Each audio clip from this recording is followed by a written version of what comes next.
Salvete omnes, this is imamelia, also known as TheMartianGeek, and welcome back to another episode of The Lion King. In the last episode, we had a time skip and a very irritating lava level, and now it's time to finish the game. Starting with level 9, Simba's Return.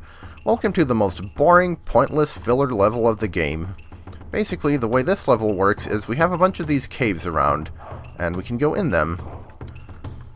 And once we do, if there are any hyenas in the room, we have to defeat all of the hyenas in order to go into any caves from there. So basically we're just dealing with a maze. It's not a terribly difficult one, but considering the only enemies in the level are hyenas, and you often have to do the same room multiple times, at least if you're trying to get all the items, yeah, you can see where this one could be not that fun. And also, I think we're going to visit every room in... What just happened there? I think we're going to end up visiting every room in here because... Ow. There are 3 1-ups and a life meter bug that you can get in here. So, here's the second 1-up. You already saw me get the first at the beginning of the level. See, the hyenas respawn once you leave the room, which is frustrating. Like, I've already done this. I've already fought so many hyenas. I don't need to fight more hyenas.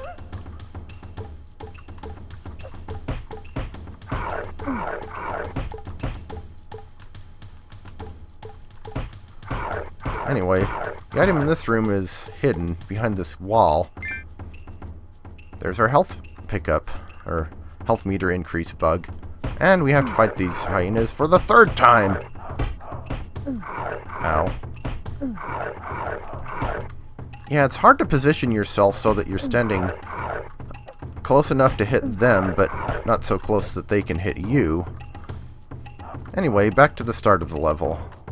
You might be wondering about the caves on the top.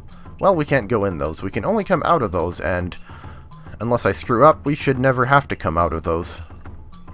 Moving on to the last cave that we can go in the first room. There's only 1 hyena in this room, which I can't complain about. Also only 1 in this room.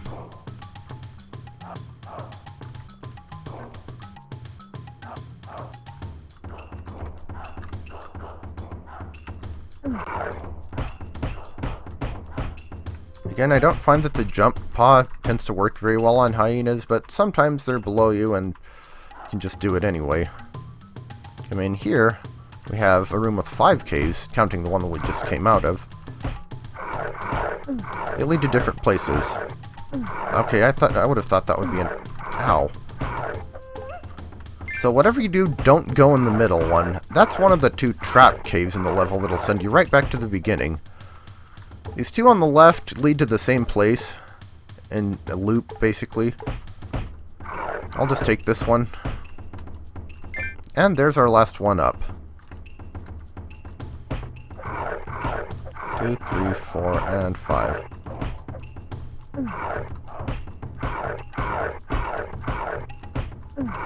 Ow.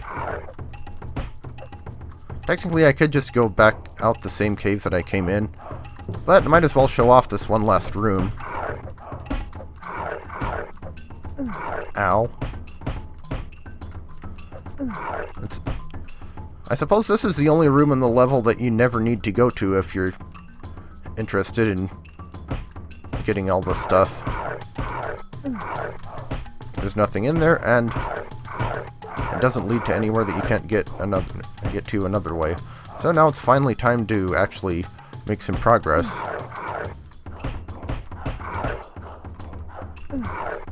Pretty small room here. And I am getting low on health.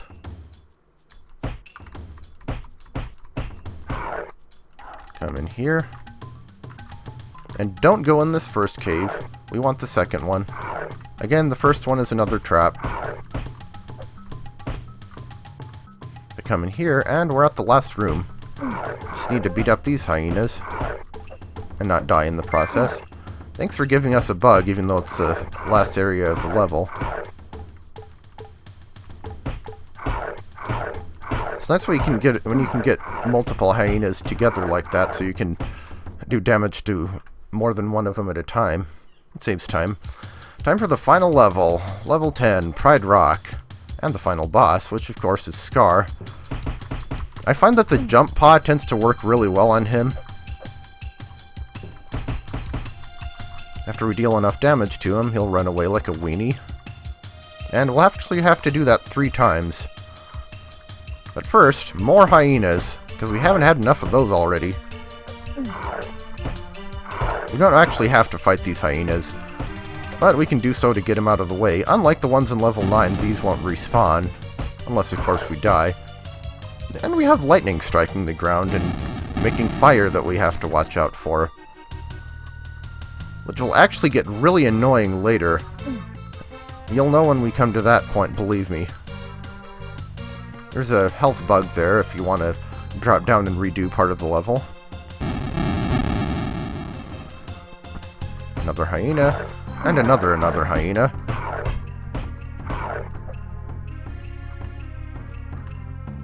Come up here, get ourselves some health. And these aren't obvious that you can swing on, but you can swing on them. Time for Scar Phase 2.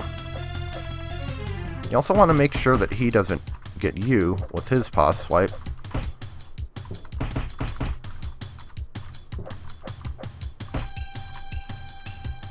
And he runs away again. Seems like each phase he has more health than the last.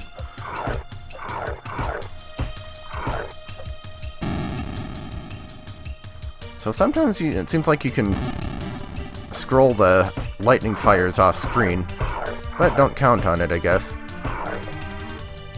So we're coming up on the most annoying part of the entire level. We have a whole bunch of lightning, and we have small platforms, well, relatively small, and we have me falling off said platforms, and that was brilliant. Brilliant. Let's try that again, shall we? Sadly, there are no checkpoints in this one, so every time you die, you have to start all over from the beginning. Scar Phase 1. You can beat him with just swipes too, but it takes a lot longer. And also, the hitbox on the things that you can swing from is not terribly large, so be careful with that.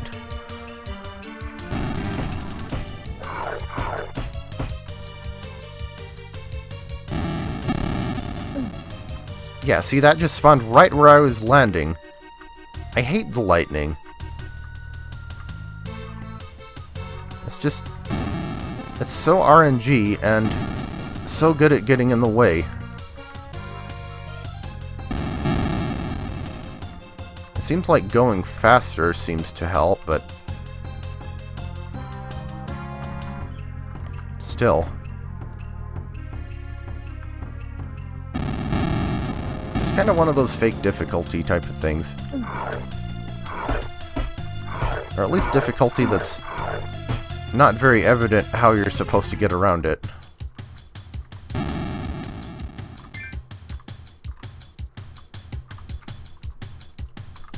Alright, time for round 2. Are you ready for round 2?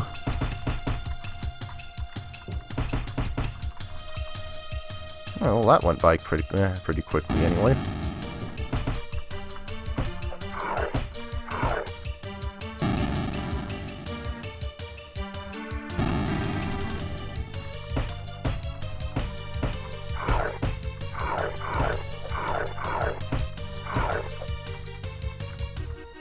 At least when you're fighting the hyenas in this level, it's a more open space.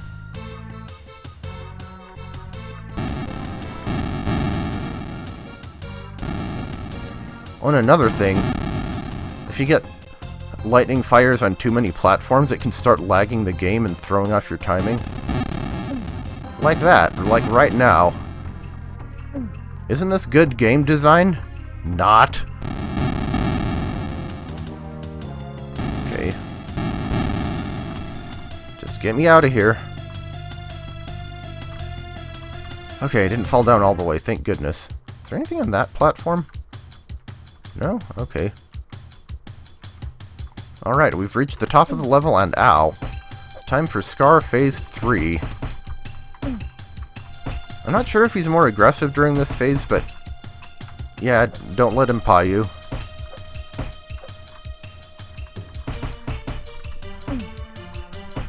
As you can see from the fact that I keep letting him paw me. So once he starts laughing, we want to lure him over to the, or push him back over to the left side of the cliff. I think the right side also works, but he just needs to be, like, close to the edge. Also worth noting, okay. No, you don't. You're going this way.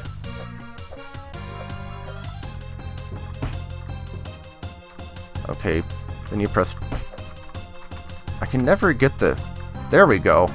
Seems like it's up an X after you get under him, and then you throw him off the cliff. So, there we go. We've beaten the game. And there's still... Okay. At least those lightning strikes we don't have to worry about anymore. There's also a bug that I could have gotten up one of the cliffs, like the one that immediately after the second Scar battle. But I didn't really need it.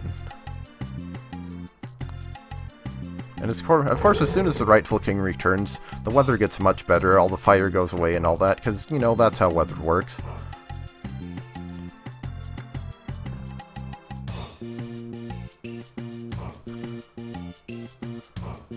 The king has returned. Oh, if you're curious, I finished the game with 9 continues. Obviously, you couldn't see that because I never got a game over, but yeah. Game over. As in the game is over, not... You know what I mean.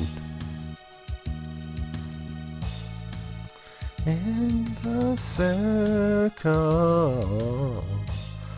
circle of life.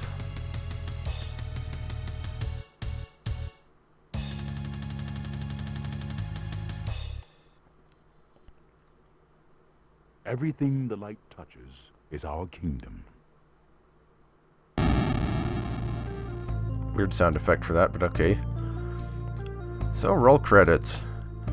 You know, when I saw this song in the sound test, I thought it was for a level, but nope, it's the credits theme. What, they couldn't have included an unexpected gameplay change level around 7 or 8 that was a dating sim with Nala? Come on. So, what is there to say about The Lion King? Honestly, not all that much. It's one of those games that really seemed bigger and grander as a kid. Admittedly, I'm a lot better at video games now, but it seems like there aren't that many levels, and several of the levels that there are don't seem to have all that much to them. Like, I could probably beat the game in under an hour easily. Maybe even half an hour if I really hustled on the longer levels. The hardest level in the game is definitely Be Prepared, no question about that. The second hardest, oddly enough, might be the Elephant Graveyard, especially on a difficulty above easy. And the game has no save system, for whatever reason. Why would they do that? I've heard that it was because that way people couldn't just rent the game and beat it and never buy it, and they'd have to buy it, but that's no excuse. It'd be one thing if it were 5 or 10 years earlier, but this game came out in 1994. It's not like SRAM was that hard to come by. I would honestly recommend playing this game on easy mode. Like, you get a lot more lives, which is handy when there's no save system. And the difficulty barely even affects anything else besides how many lives you get. Like, as far as I can tell, the only things that actually change depending on the difficulty are the number of hits that the hyena at the end of level 1 takes, and the number of hits that all the enemies in level 3 take, and so pretty much it just affects level 3, and not really in a good way. Like, if this, just based on my experience with this LP, oh, that was an abrupt cutoff, I guess we're going back to the beginning. Just based on my experience with this LP, I can say without a doubt that higher difficulties do not make that level more fun, or more interesting. More annoying? Yes. So this is one of the rare occasions when I just recommend playing on easy. It seems like the best option. Overall, I'd say the game is fine. It's no Yoshi's Island or Donkey Kong Country, but it's not bad either.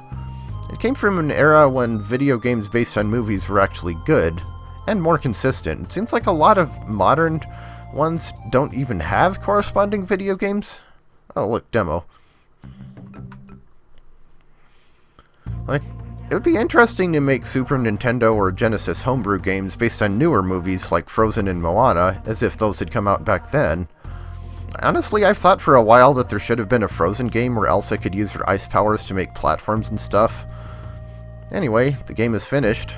I can maybe do some extras. Like, we never got to saw the second variant of the bug hunt game. We never got to see me actually not suck at bug toss, and there's a debug menu that you can access. But I don't know if anyone is interested in that, so I think I'm just going to call it good for now. Thank you all for watching, and I hope to see you in the next project. Until then.